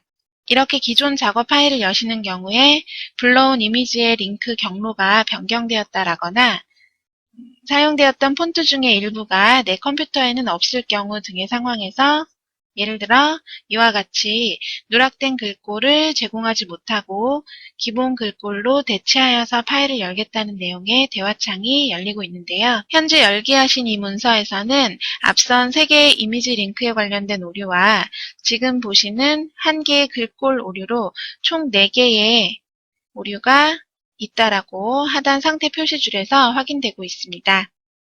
여기에서 먼저 글꼴 오류를 해결하기 위해서 글꼴 찾기 버튼을 클릭하겠습니다. 글꼴 찾기 버튼을 클릭하시면 글꼴 찾기 대화 상자가 나타나고요. 경고 메시지가 있는 해당 폰트를 클릭하시고 글꼴 모음의 드롭다운 버튼을 클릭하여 내가 가지고 있는 폰트들 중에서 대체할 서체를 선택하시면 됩니다. 여기에서는 아리얼 서체로 선택해 보겠고요. 선택하신 다음 모두 변경 버튼을 클릭합니다. 폰트가 변경되면서 하단 상태 표시줄에서 현재 문서의 오류가 개수가 3개로 줄어든 것을 확인하실 수가 있죠. 그럼 완료 버튼을 눌러 적용해 주시고요. 이와 같이 누락된 글꼴은 모두 변경된 서체로 문서가 열린 것을 확인하실 수 있습니다. 이제 누락되었던 이미지 링크 부분을 수정하기 위해서 우측의 링크 패널을 클릭하여 보겠습니다. 여기에서 보시게 되면 이미지 3개 모두 경고 표시가 나타나는 것으로 보아 3개 이미지를 모두 링크 수정해 주셔야 되는데요. 이미지를 하나 선택한 후 다시 연결 아이콘을 클릭하시거나 또는 링크 패널의 각 경고 표시를 더블 클릭하시게 되면 이와 같이 이미지의 저장 위치를 찾아갈 수 있는 찾기 대화 상자가 나타나게 됩니다. 연결하고자 하는 이미지가 있는 저장 위치로 찾아가셔서 해당 이미지를 찾아 선택한 후 열기 버튼을 클릭하시면 링크 오류가 수정됩니다. 현재 문서에서는 사용된 3개의 이미지가 모두 상위 폴더 경로만 바뀌어 있었고요. 현재 같은 폴더에 저장되어 있고 기존과 이름이 같았기 때문에 이와 같이 나머지 2개의 이미지도 자동으로 연결됩니다. 확인해 보시게 되면 이제 하단 상태 표시줄에 오류 없음 표시가 나타나는 것으로 모든 오류가 수정되었음을 알 수 있습니다. 네, 그럼 이상으로 누락된 글꼴과 이미지 링크 수정하는 방법에 대해서 강의를 마치겠습니다. 예제 파일을 열어 누락된 글꼴과 이미지 링크를 수정하고 텍스트 프레임을 만들어 글자를 입력하는 방법에 대해 알아보겠습니다. 네, 이번 학습은 누락된 글꼴과 링크를 수정하는 방법에 관한 예제 실습입니다. 파일 메뉴에서 열기를 클릭합니다. 파일 열기 대화 상자가 나타나면 다음과 같은 예제 파일을 선택해 주시고요. 열기 버튼을 클릭합니다. 문서가 열리면서 누락된 소스 링크가 있다는 경고창이 나타납니다. 이때 확인 버튼을 클릭하시면 다시 누락된 글꼴에 대한 경고창이 나타나고 있습니다. 오류를 해결하기 위해서 글꼴 찾기 버튼을 클릭하고 경고 표시가 되어 있는 누락된 글꼴을 선택하시고 이 글꼴에 대해서 변경할 서체를 글꼴 모음의 드롭다운 버튼을 클릭하여 원하는 서체로 변경하겠습니다. 글꼴 스타일도 옆에 드롭다운 버튼을 클릭하여 볼드로 두께 설정을 바꾸겠습니다. 하단에 현재 3개의 오류 메시지로 확인되고 있는데요. 이제 모두 변경 버튼을 클릭하여 글꼴이 변경되면 하단에 2개의 오류 메시지로 숫자가 줄어드는 것을 확인할 수 있겠고요. 글꼴을 이대로 변경하시고자 하면 이제 완료 버튼으로 창을 닫습니다. 다음 남아있는 2개의 오류사항인 이미지 링크 오류를 수정하기 위해서 오른쪽 링크 패널을 클릭합니다. 링크 패널이 열리면 첫 번째 이미지를 선택한 후 다시 연결 아이콘을 클릭합니다. 찾기 대화 상자가 나타나면 원하는 이미지가 있는 폴더로 이동하여 이미지를 찾아서 선택하시고 열기 버튼으로 이제 올바르게 링크 수정된 이미지 상태를 확인하실 수가 있습니다. 이어서 두 번째 이미지도 이번에는 경고 아이콘을 2번 클릭하여 찾기 대화 상자를 열어주시고요. 같은 방법으로 이미지를 찾아 선택하시고 수정하여 주시면 되겠습니다. 이제 현재 열린 문서에서는 다음과 같이 오류사항이 없는 것으로 확인되고 있고요. 이제 링크 패널은 닫습니다. 다음은 원하는 영역에 이미지를 삽입해 보겠습니다. 도구 패널에서 사각형 프레임 도구를 선택하여 주시고요. 영역에 마우스 드래그하여 사각형 프레임을 만듭니다. 그런 다음 파일 메뉴에 가져오기를 선택하여 가져오기 대화 상자가 나타나면 이미지가 있는 폴더로 이동하여 가져올 이미지를 선택하여 주시고요. 열기 버튼을 클릭합니다. 이미지가 사각형 프레임에 삽입되었습니다. 도구를 선택 해제하여 주시고요. 컨트롤 스페이스 키를 이용하여 다음 위치에서 화면을 확대하여 주신 다음 도구 패널에서 문자 도구를 선택하고 원하는 위치에 마우스 드래그하여 텍스트 프레임을 만듭니다. 다음과 같은 글 내용을 입력하여 주신 다음 문자 패널에서 서체나 글꼴의 크기, 자간, 행간 등을 조정하여 보시고요. 완성이 되었다면 이제 도구 해제는 화면의 빈 곳을 클릭하여 문자 도구의 사용 중 상태를 해제하시면 되겠고요. 창에 페이지를 맞춰서 보기 위한 단축키 컨트롤 숫자 0키를 사용하셔서 전체 화면으로 확인하신 다음 화면 모드에서 미리 보기를 클릭하시면 이렇게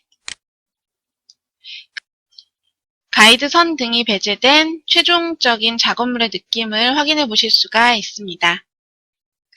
네, 그럼 이상으로 문서의 오류 수정과 간단한 텍스트와 이미지 삽입 예제에 대한 강의를 마치도록 하겠습니다. 5차 시 편집 페이지와 마스터 페이지 이해하기. 궁금합니다. 이번 홍보팀에서 리플렛을 만들기로 했는데 그 과제가 저에게 떨어졌는데요. 선배님들이 마스터 페이지를 이용하여 페이지를 편집하고 펼침면으로 만들면 될 거라고 조언을 해주셨는데 도통 무슨 말인지 모르겠습니다.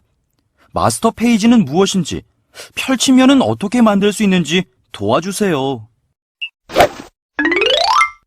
리플렛을 만들기 위해 마스터 페이지 개념과 펼침면을 만드는 방법에 대해 고민이군요. 우선 페이지 패널을 통해 페이지를 만들고 삭제하는 방법과 마스터 페이지에 대한 개념을 이해하고 마스터 페이지를 만드는 방법에 대해 살펴보면 걱정을 조금 덜 수 있을 거예요. 여기에 더하여 펼침면을 만드는 방법과 유동적 레이아웃을 다루는 방법, 한 문서에 여러 판형을 사용하는 방법을 배워볼 거예요. 이를 모두 종합하여 펼침면으로 리플렛을 만드는 방법까지 살펴보면 한결 자신감이 생길 거예요. 위의 기능을 활용하여 펼침면을 직접 만들어보고 판형을 변경하고 나면 페이지와 판형에 대한 개념은 모두 이해할 수 있을 거랍니다. 마지막으로 3단 리플렛 만드는 방법까지 살펴보고 이번 시간을 마칠 거예요. 자, 그럼 고민은 그만하고 저와 이미지 삽입하고 글자 입력하기에 대해 살펴볼까요? 이번 시간에는 페이지를 추가 및 삭제하고 마스터 페이지를 다루는 방법에 대해 학습하겠습니다. 학습을 마치고 나면 여러 페이지의 문서를 만들 수 있고 마스터 페이지를 활용하여 편집 작업을 쉽게 하는 방법에 대해 알 수 있습니다. 페이지 관리하기. 그럼 페이지를 관리하는 방법에 대해 알아보겠습니다. 먼저 페이지를 이동하려면 작업창 아래쪽에 있는 페이지 이동 버튼을 클릭하여 원하는 페이지를 선택하면 해당 페이지로 이동합니다. 또 페이지 패널에서 원하는 페이지를 더블 클릭하면 해당 페이지로 이동합니다. 마찬가지로 페이지 패널에서 메뉴 버튼을 클릭하여 페이지 이동을 선택하면 페이지 이동 대화 상자가 나타나는데 여기에서 이동할 페이지와 이동 대상을 설정하면 해당 페이지로 이동합니다. 페이지 패널에서 마우스 오른쪽 버튼을 클릭하여 페이지 이동을 선택해도 결과는 같습니다. 다음으로 페이지를 추가하고 삭제하는 방법에 대해 알아보겠습니다. 페이지를 추가하려면 페이지 패널에서 새 페이지 버튼을 클릭하거나 레이아웃 메뉴에서 페이지 추가를 선택하면 됩니다. 또 페이지 패널에서 메뉴 버튼을 클릭하여 페이지 삽입을 선택하면 여러 페이지를 원하는 위치에 추가할 수 있습니다. 추가되는 새 페이지에는 기존 활성 페이지와 동일한 마스터가 사용됩니다. 반대로 페이지를 삭제하고 싶다면 페이지 패널에서 삭제할 페이지를 선택하고 선택한 페이지 삭제 버튼을 클릭하면 됩니다. 이번에는 페이지에 대한 모든 것을 관리하는 페이지 패널에 대해 살펴보겠습니다. 먼저 메뉴 버튼은 페이지와 관련된 메뉴를 모아놓은 것이고 마스터 페이지는 마스터 페이지를 표시하는 영역으로 페이지로 드래그하면 마스터 페이지의 디자인을 적용할 수 있습니다. A 표시는 A 마스터가 적용된 페이지임을 표시해 놓은 것이고, 숫자는 페이지 번호를 표시한 것이며, 페이지 정보는 문서에 설정된 페이지 번호입니다. 페이지 크기 편집은 선택한 페이지의 크기를 편집할 수 있는 버튼이고, 새 페이지 만들기 버튼은 클릭하면 새 페이지를 만듭니다. 마지막으로 선택한 페이지 삭제 버튼은 선택한 페이지를 삭제합니다. 그럼 페이지를 추가하고 삭제하는 방법에 대해 살펴보겠습니다. 예제 파일을 열고 원하는 페이지로 이동하고 새 페이지를 추가, 삭제한 후 페이지 순서를 변경하는 방법에 대해 알아보도록 하겠습니다. 작업창 아래에 있는 페이지 이동 버튼을 클릭하여 3을 선택하면 3페이지로 이동합니다. 이번에는 다른 방법으로 페이지를 이동하기 위해 페이지 패널 목록을 클릭하여 페이지 패널을 열어 4페이지를 더블 클릭합니다. 그러면 4페이지로 이동합니다. 새 페이지를 추가하기 위해 페이지 패널에서 3페이지를 선택한 후 새 페이지 만들기 버튼을 클릭합니다. 3페이지 뒤에 새로운 페이지가 추가되었습니다. 여러 페이지를 추가하기 위해 페이지 패널의 메뉴 버튼을 클릭하여 페이지 삽입을 선택합니다. 페이지 삽입, 대화 상자가 나타나면 페이지에 3을 입력하고 확인 버튼을 클릭합니다. 페이지 패널에서 스크롤바를 내려 확인하면 4페이지 뒤로 3개의 페이지가 추가된 것을 알 수 있습니다. 이번에는 페이지를 삭제하기 위해 4페이지를 선택하고 Shift 키를 누른 채 7페이지를 클릭합니다. 그런 다음 선택한 페이지 삭제 버튼을 클릭합니다. 선택한 페이지가 삭제되었습니다. 이번에는 페이지의 순서를 변경하기 위해 페이지 패널에서 이 페이지를 선택하고 Shift 키를 누른 채 3페이지를 클릭합니다. 그런 다음 4, 5페이지 뒤로 드래그하면 선택한 페이지가 4, 5페이지 뒤로 이동합니다. 마스터 페이지 다루기. 이번에는 마스터 페이지를 다루는 방법에 대해 알아보겠습니다. 먼저 마스터 페이지란 여러 페이지에 동일하게 적용할 수 있는 일종의 템플릿과 같은 페이지로 마스터 페이지를 수정하면 마스터에 연결된 페이지가 자동으로 수정됩니다.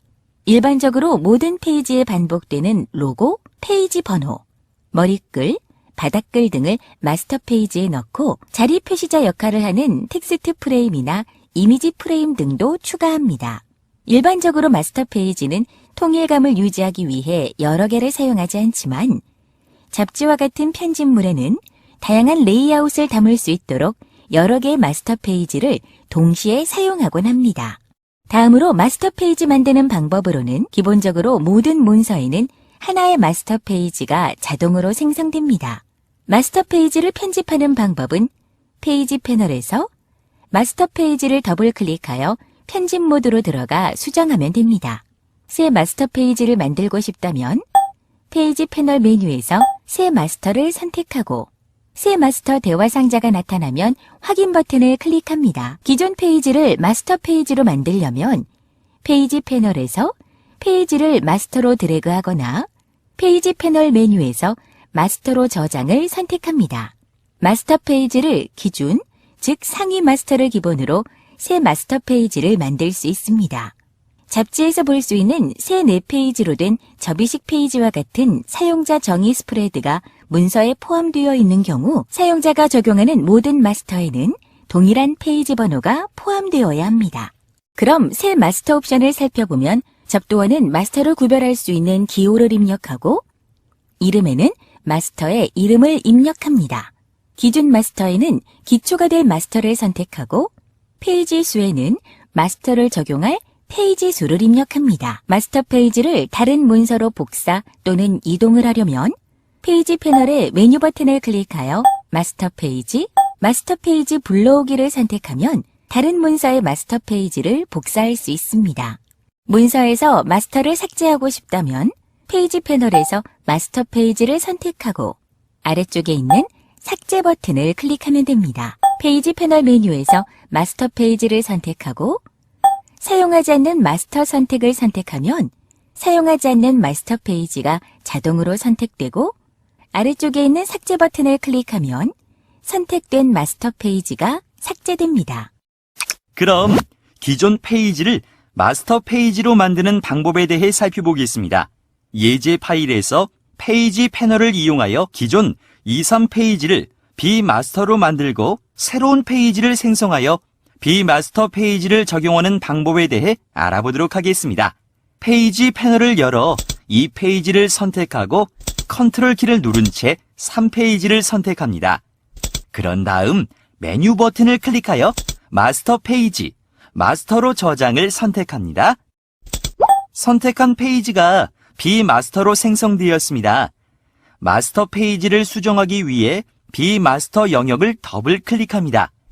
문서창 아래쪽을 보면 비마스터라고 표시되며 마스터 편집 상태로 변경되었음을 알 수 있습니다. 왼쪽에 이러닝 텍스트 프레임을 더블 클릭합니다.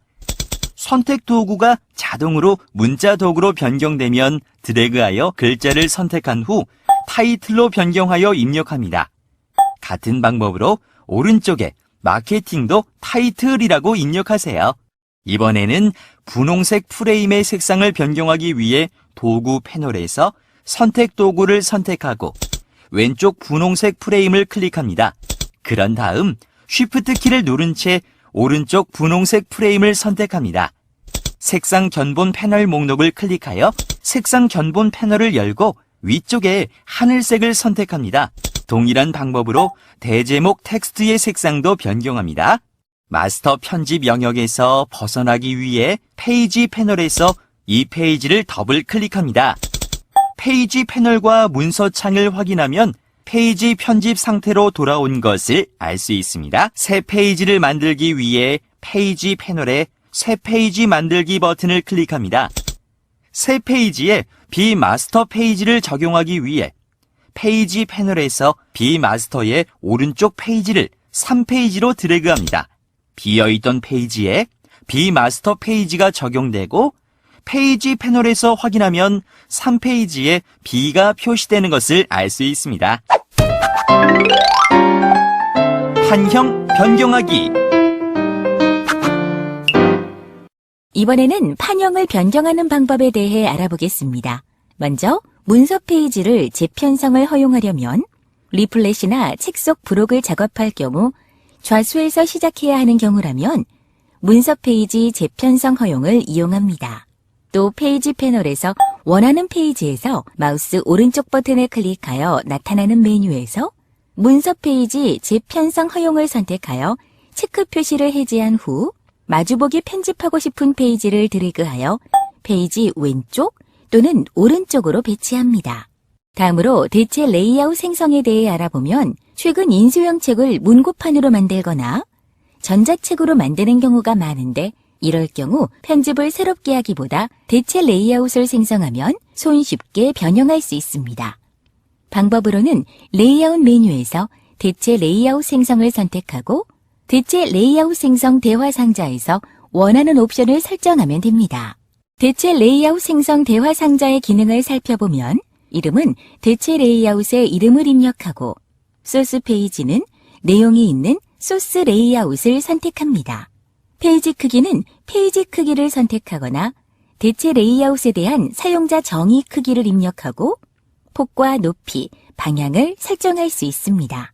유동적 페이지 규칙은 규칙을 설정하고 크기 조정, 가운데로 다시 맞춤, 안내선 기반, 개체 기반, 기존 항목 유지 중 선택할 수 있습니다.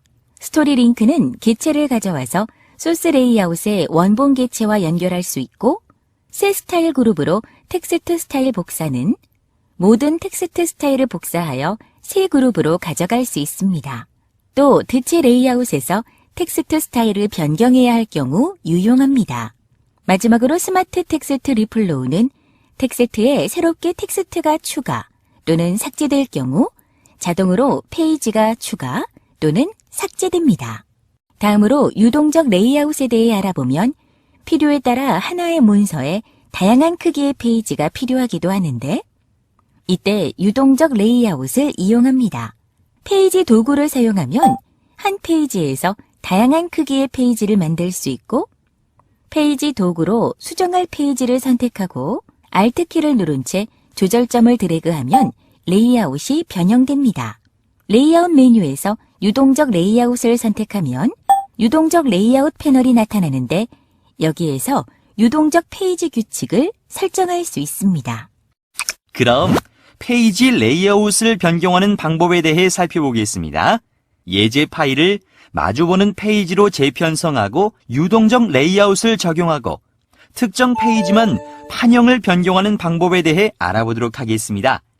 네, 안녕하세요, 여러분. 그럼 페이지 레이아웃을 유동적으로 변경하는 방법에 대해서 살펴보도록 하겠습니다. 우선 페이지 패널을 열어 페이지 배치를 살펴보면 현재 이와 같은 문서에서 시작 페이지와 맨 끝 페이지를 작업을 위해 나란한 면으로 맞닿게 하도록 하기 위해서 페이지 이동을 하시려고 하면 이와 같이 원하는 대로 잘 이동되지 않는 것을 알 수 있습니다. 컨트롤 Z키로 한 단계 전으로 다시 돌려주시고요. 이와 같은 상황에서는 페이지 패널 상의 1페이지에서 마우스 오른쪽을 클릭, 문서 페이지 재편성 허용 항목을 한 번 더 선택하여 선택 해제시켜 주시면 다음과 같이 6페이지를 1페이지로 드래그하여 이동시키실 수 있습니다. 페이지 패널의 2페이지를 더블 클릭하여 확인해 보시면 이와 같이 1페이지와 2페이지로 맞닿게 재배치된 것을 확인할 수 있습니다. 다음으로는 레이아웃 메뉴에서 대체 레이아웃 생성 메뉴를 선택합니다. 대체 레이아웃 생성 대화 상자가 나타나면 이름에는 기존 레이아웃이라고 입력을 해주시고요. 페이지 크기를 A4 사이즈, 용지의 방향은 세로로, 유동적 페이지 규칙 항목은 크기 조정으로 선택하신 다음 확인 버튼을 클릭합니다. 페이지 패널에서 보시면 오른쪽으로 대체 레이아웃이 생겼습니다. 기존 레이아웃과 대체 레이아웃 페이지를 한눈에 보기 위해서 작업창 아래쪽에 있는 레이아웃 분할 보기 버튼을 클릭합니다. 창이 두 개로 분할되어 보여지고 있고요. 왼쪽 창을 클릭하신 다음 기존 레이아웃 페이지에서 이 페이지를 더블 클릭하여 주시고 다음 오른쪽 창을 클릭하고 대체 레이아웃 페이지에서 이 페이지를 더블 클릭하여 보시면 이와 같이 서로 다른 판형임이 확인되고 있습니다. 다시 하단의 레이아웃 분할 보기 버튼을 닫아주시고요. 다음 페이지 패널의 6페이지를 더블 클릭하여 6페이지로 이동하여 주시고요. 크기를 확대하여 봅니다. 여기에서 도구 패널에서 페이지 도구를 선택하여 주시면 이와 같이 6페이지 주변으로 조절점이 생성됩니다. 우선 페이지 도구로 페이지 크기를 한번 조절하여 보겠는데요. 이와 같이 조절되지 않는 것을 확인할 수 있습니다. Alt키를 누르신 상태에서 축소하여 보시면 이렇게 페이지 크기가 축소되는 것을 알 수 있습니다. 하지만 이와 같이 페이지 안의 객체들은 축소가 되지 않아서 잘려져서 보입니다. 자, 그럼 페이지 도구의 옵션 설정으로 이러한 현상을 조정하실 수가 있는데요. 학습자분들의 환경에서는 상단 컨트롤 패널 영역에서 페이지 옵션의 항목들이 보이고 있으실 겁니다.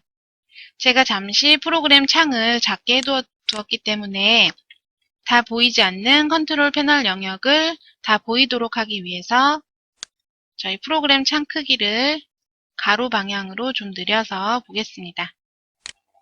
네, 하시면 이와 같이 컨트롤 패널의 내용들이 나타나고 있는데요. 네, 그럼 이와 같은 컨트롤 패널 내용에서 설정을 바꿔가면서 한번 비교해서 확인을 해볼 수가 있겠는데요. 이와 같이 현재 마스터로 제어 상태에서는 Alt키를 누르시고 페이지 크기를 조정하시더라도 객체에는 크기 변화가 없음을 알 수 있습니다. 이것을 드롭다운 버튼을 클릭하여 크기 조정 항목으로 변경하시면 이번에는 페이지 안의 객체들도 함께 크기 변화와 이동을 하고 있습니다. 하지만 이와 같이 텍스트가 다른 영역으로까지 이동하고 있습니다. 다시 한번 이번에는 경고 메시지는 클릭하여 해제해 주시고요. 페이지와 함께 객체 이동 항목에 체크하여 주시면 이제 6페이지의 페이지 조절점을 Alt키를 누른 채 드래그하여 축소 시 이와 같이 페이지에 맞춰서 객체들도 함께 축소 이동되는 것을 알 수 있습니다. 네, 그럼 페이지 도구 선택 시에 나타나는 이와 같은 컨트롤 패널의 항목들을 다양하게 한번 선택해서 변화를 주어 보시면서 그 차이를 학습해 보시길 바랍니다. 네, 그럼 이상으로 페이지 패널과 페이지 도구의 유동적 페이지 조절 옵션 사용에 관한 예제 학습을 마치겠습니다. 수고하셨습니다. 기존 페이지를 마스터 페이지로 바꾸고 새 페이지에 적용하는 방법과 펼침면으로 페이지 재배치하는 방법에 대하여 전문가 동영상 강의를 통해 알아보겠습니다. 네, 이번에는 페이지 패널을 조금 더 다루어 보겠습니다. 페이지를 복제하기 위해서 기존 2, 3페이지를 마스터 페이지로 만들어 보겠습니다.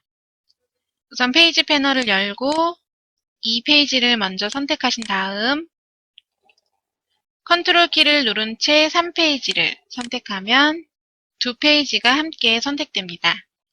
페이지 패널의 메뉴 버튼을 클릭하여 마스터 페이지, 마스터로 저장을 선택하여 줍니다.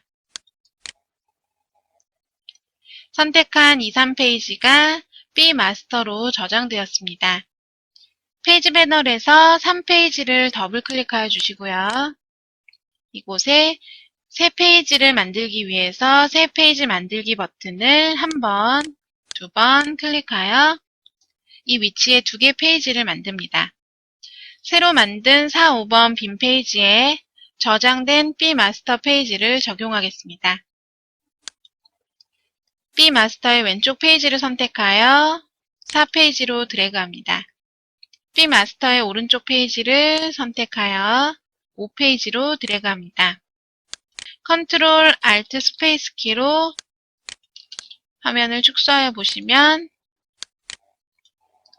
이와 같이 2, 3페이지와 똑같은 B 마스터 페이지가 4, 5페이지에도 적용되었음을 알 수 있습니다.